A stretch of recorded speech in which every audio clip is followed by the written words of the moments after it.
जब इंसान आसमान की तरफ देखता है तो उसे सितारों का एक बेहतरीन नक्शा नजर आता है। मगर आज का विज्ञान हमें बताता है कि इस कायनात का हर कोना एक राज से भरा हुआ है।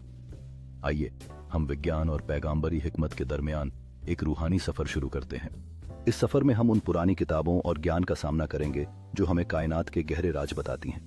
यह ज्ञान न केवल हमारी सोच को बदलता है बल्कि हमें हमारे अस्तित्व के मकसद के करीब भी लाता है।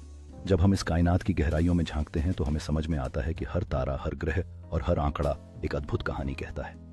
ये कहानियां हमें सिखाती हैं कि हम अकेले नहीं हैं बल्कि इस विशाल ब्रह्मांड का एक हिस्सा हैं। इस ज्ञान को साझा करते हुए हम देखते हैं कि कैसे विभिन्न संस्कृतियों ने आसमान में अपनी कहानियां लिखी हैं। इस सामूहिक समझ के माध्यम से हम अपने अस्तित्व का गहराई से अनुभव कर सकते हैं और यह जान सकते हैं कि हम सभी एक दूसरे से जुड़े हुए हैं। इस सीखने के सफर में एक विद्वान प्राचीन दस्तावेजों का अध्ययन करता है, यह समझने के लिए कि किस प्रकार विज्ञान और ज्ञान ने हमारे मनोविज्ञान को प्रभावित किया है। जैसे जैसे हम इस गहराई में जाते हैं हमें यह एहसास होता है कि कायनात की रहस्यमयता और हमारी भावना एक दूसरे से कैसे जुड़ी हुई हैं। जैसे जैसे सूरज अपनी किरणें बिखेरता है हमें यह समझ में आता है कि हर दिन एक नया अवसर है इस कायनात की अद्भुतता को जानने का। कला और विज्ञान का यह मिलन हमें प्रेरित करता है कि हम इस खूबसूरत संसार को और भी गहराई से देखें और सराहें।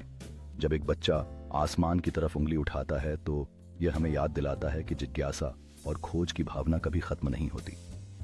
ऐसे पल हमें प्रोत्साहित करते हैं कि हम नई पीढ़ी को भी इस कायनात के राज से परिचित कराएं ताकि वे भी अपने सवालों के जवाब ढूंढ सकें।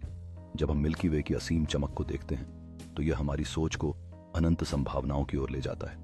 यह नज़ारा हमें प्रेरित करता है कि हम न केवल अपनी सीमाओं से बाहर निकलें बल्कि उन रहस्यों की खोज करें जो कायनात में छिपे हुए हैं।